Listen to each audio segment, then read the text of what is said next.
Hi guys, welcome back. So today I wanted to talk about my main sources of protein I get in my diet. Just as a heads up for this video, this is not all of the proteins that are out there. These are the ones that I particularly use on a daily basis. So many of these you can get from supermarkets, like random ones that are near you, or BJ's or Costco. I don't know if you guys have cards. I know usually moms have cards, but if your mom has a card or if you have your own, you can get them from there too. So, and they usually come in bigger sizes, so I know that's good. So I want to begin. It's a quick video, short, and yeah, okay. So I'm gonna just reach into my bag. This is in no particular order. I'm just reaching down and picking up and talking about the first thing that I see. Okay. Okay, so here, this is quinoa, whole grain organic quinoa. Let me get closer for you so you can see that. I don't know. Okay. But yeah. So quinoa, really good source of protein. I use this when I'm cooking things like maybe beans and rice. I'll do beans and quinoa instead to get more protein, or just anything that kind of you use rice as a side dish, you can substitute it for quinoa too. So quinoa has 5 grams per serving size of protein, and the serving size is a 1/4 cup. So usually people eat about a 1/2 cup of rice to 1 cup of rice. Well, quinoa in that sense. So if you have 1 cup of quinoa, that's already 20 grams of protein. Like that's like your whole protein. Well, half your protein for the day if you're a female. So if you really want to like pack it in there, you know, you may not eat as much for the day, definitely try and make some quinoa. And it tastes good too. You just have to add like a little salt. It's kind of the texture of like rice meets like couscous. That's, I guess, the best way if you've never had quinoa before. But yeah, okay, so the second that I wanted to talk about, this one is more of a surprise. I didn't expect it to have protein until I looked at the back, because now I look at the nutrition facts for everything. So, whole wheat bread. I didn't know that whole wheat bread had protein actually. And it even says like on the back that 2 slices are 8 grams. So that's really good. Like you can have a sandwich right there and that's already 8 grams of protein depending on what you put in the sandwich. So I would definitely invest in some whole wheat bread, I'm sorry, same thing. And it doesn't matter what brand, just make sure, I guess it's heartier, because like the heartier the whole grain, the, I guess, more nutritional it is. So you don't want to get the one that's like pretty much just like a brown version of white bread. Like, I mean, I guess it's whole wheat, but not really, not so much in my opinion. So definitely the heartier the better. So let me reach down. Oh, let me not fall.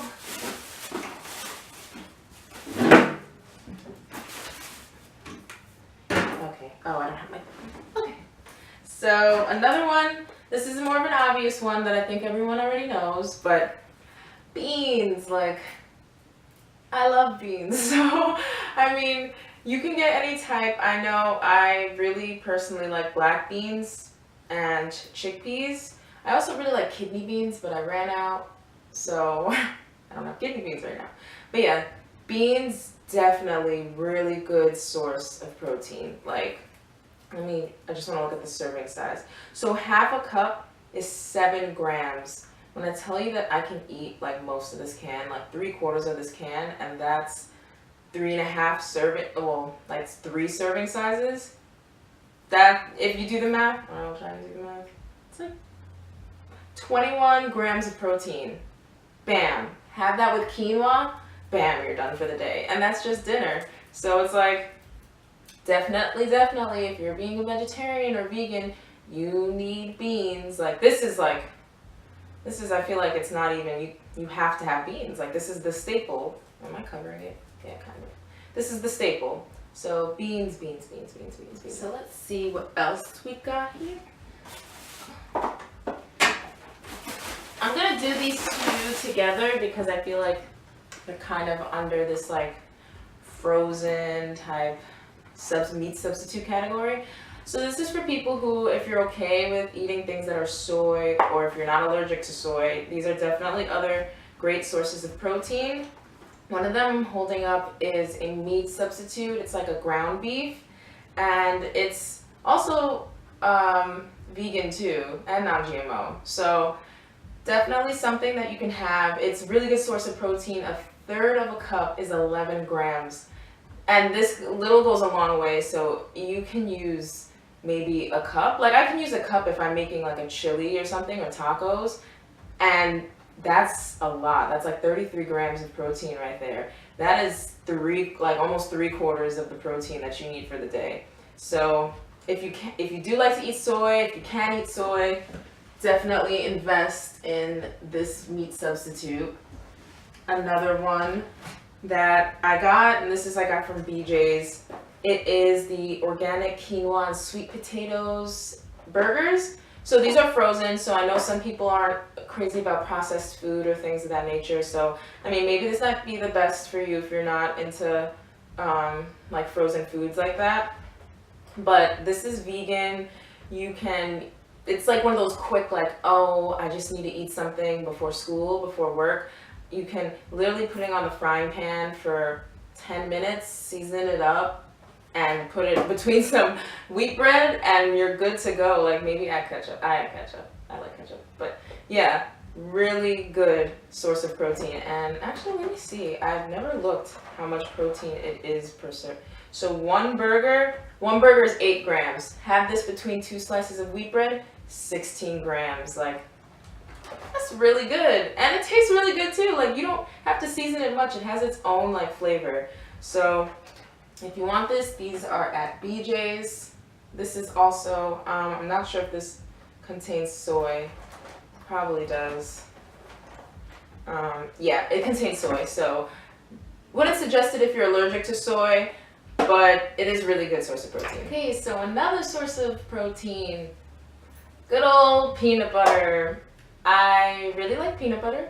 I'm more of, if I'm having a PB&J, I'm more of like a 3/4 PB, 1/4 J, but really good source of protein. Again, this is 2 tablespoons is 7 grams. Like I could definitely eat more than 2 tablespoons. I definitely do eat more tablespoons than just 2 of peanut butter. So this one is the creamy one because I don't like the nutty one. But that one, I mean, I guess it may have more protein. I don't really know. I've never gotten it, so don't quote me on that. But this is really good. You can eat it with PB&J. You can eat it with apples. You can eat it with your dog too. So really should invest in some peanut butter and jelly if you like peanut butter. I mean, peanut butter and jelly. Some peanut butter, and then make some peanut butter and jelly sandwiches. Okay, so the last food that I use the most that I wanted to talk about was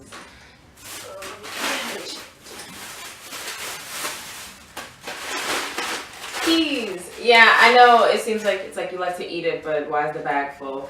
I have like 2 bags of these because I usually get them in bulk, and that's why this bag was the frozen bag. I freeze them so that they don't go bad. I don't waste my money. But yeah, these fall under the legumes. I think that's how you say it. Legumes category. So they are a really good source of protein. 1 cup of peas is about, I think, 8 grams or so. 8 grams of protein.